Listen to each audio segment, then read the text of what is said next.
Uma das principais características que nos diferencia de outros animais é a nossa capacidade de inventar ferramentas para facilitar a execução de tarefas do dia a dia. Fica muito mais fácil, por exemplo, cortar esse tomate com a ajuda de uma faca. Mas essa simples faca precisa ser feita com material com características bem específicas, afiado o suficiente para cortar o tomate e com resistência para aguentar o esforço. Imaginem uma faca dessas feita de vidro, borracha ou papel. Não ia rolar, certo? É por isso que ela é fabricada em aço, nosso tema de hoje. O aço está presente no nosso cotidiano das mais diversas formas. Na hora da refeição, quando usamos talheres e panelas, nas ferramentas simples e máquinas sofisticadas que nos ajudam a criar novos produtos, na construção civil, onde sustenta nossas casas, prédios e estádios, nos meios de transporte que nos levam aonde queremos e até nas nossas mais simples tarefas, como cortar um tomate. Aplicações não faltam. Mas e você? Onde usa o aço no seu dia a dia? A minha pia. Esponja. Esponja de aço. O jogo de talheres que é feito com aço, que chama-se aço inoxidável. Nos equipamentos eletrodomésticos. Itens de geladeira, de fogão. Dentro do concreto tem aço, né? Porque tem estruturas de aço. Esses carros, essas latarias, tudo é aço. O aço realmente em muitos lugares, muitos. Quando a gente fala em produzir o aço, significa que ele não é encontrado pronto na natureza como o ouro e a prata. Você nunca ouviu dizer que alguém encontrou uma mina de aço por aí? Pois é, o aço é uma liga metálica de ferro e carbono que é obtida através de processos industriais. Talvez você ainda não saiba como o aço é produzido, mas provavelmente já ouviu falar em siderurgia, o setor da indústria metalúrgica dedicado à produção e ao beneficiamento do aço. Quem olha hoje a produção do aço com processos automatizados e fornos gigantescos não consegue imaginar a longa história que se passou até chegarmos aqui. As primeiras peças de ferro já eram fabricadas em 2000 a.C., na Anatólia, onde hoje é a Turquia. Com o intercâmbio entre as populações, o ferro se espalhou por toda a Europa, África e Ásia, recebendo com o passar dos séculos contribuições de diversas culturas para o seu aperfeiçoamento. Na Idade Média, a introdução de foles mecânicos para soprar ar no interior dos fornos aumentou a sua eficiência, possibilitando que alcançasse temperaturas de 1.200 graus centígrados.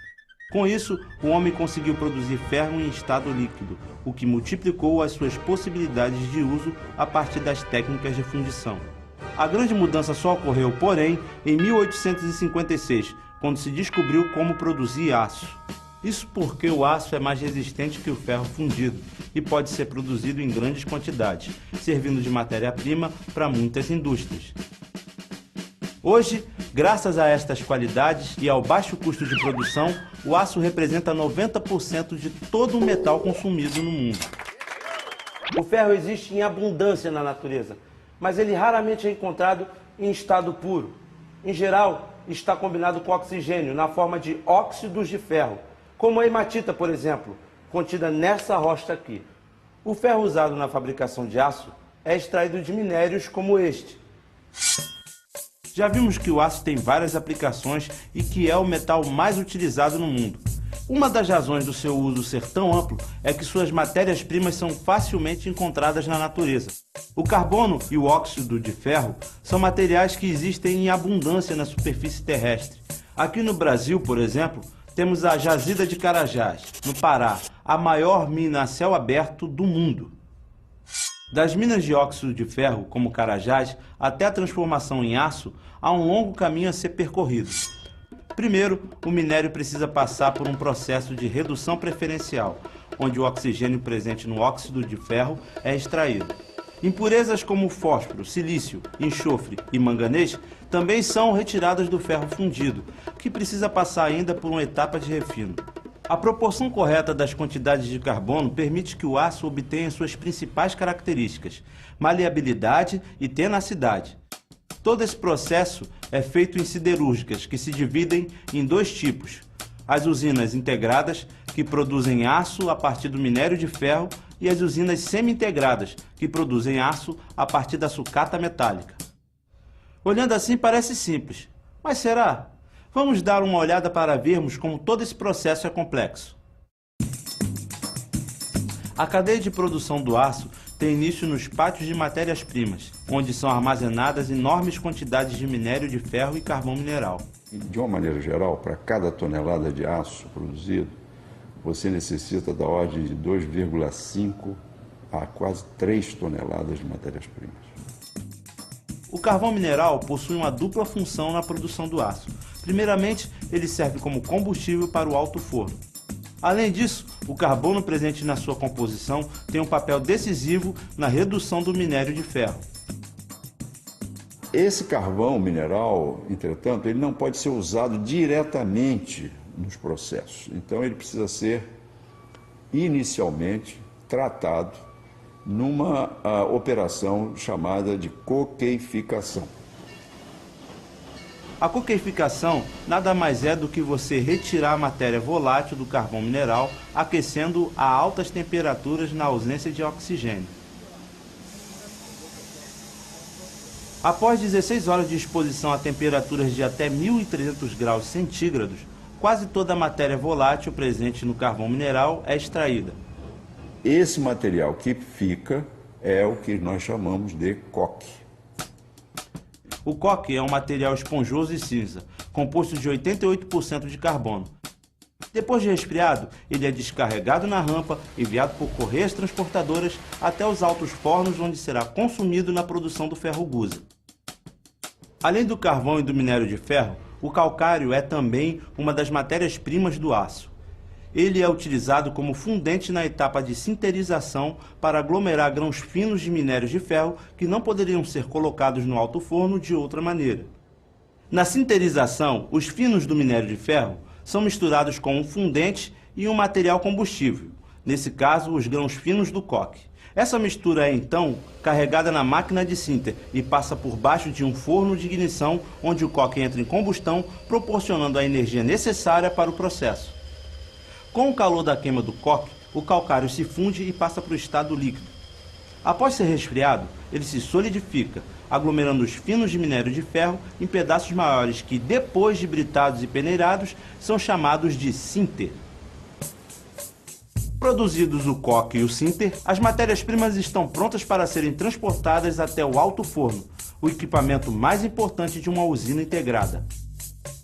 O alto forno tem uma estrutura semelhante a uma chaminé, mas nenhum Papai Noel vai querer descer por ela, pois suas temperaturas ultrapassam 1.500 graus centígrados.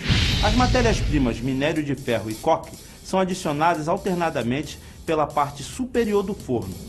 O carbono presente no coque reage com o oxigênio do ar quente soprado na parte inferior do forno pelas ventaneiras, formando o gás monóxido de carbono, CO. O monóxido de carbono, então, extrai o oxigênio do óxido de ferro e o resultado é o ferro e o dióxido de carbono, CO2. Essa é uma reação exotérmica. Esta geração de calor é que vai manter toda essa parte de baixo do forno no estado líquido. O calcário no sinter serve para abaixar o ponto de fusão dos compostos indesejáveis presentes no minério e que vão formar a escória. Depois de fundida, a escória é sobrenada à mistura de ferro e carbono, chamada de ferro gusa.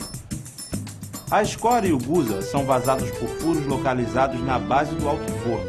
Em seguida, os dois líquidos são separados por densidade.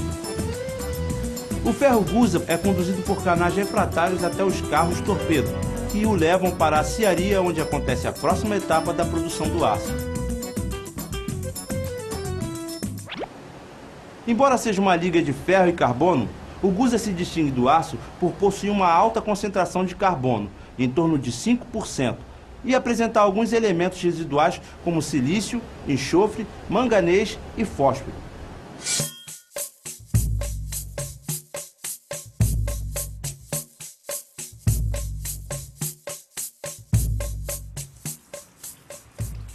Hoje nós aprendemos um pouquinho mais sobre um produto fundamental no nosso dia a dia, o aço. Da extração do minério de ferro até a produção do ferro gusa, nós acompanhamos alguns dos processos desempenhados pela indústria siderúrgica. Mas o que aprendemos hoje é apenas a primeira parte para o processo da obtenção do aço. Assim como a minha macarronada, o produto final ainda não está pronto. E é sobre isso que vamos falar no nosso próximo programa, o beneficiamento do ferro gusa e a sua transformação em aço. Fique esperto e até lá!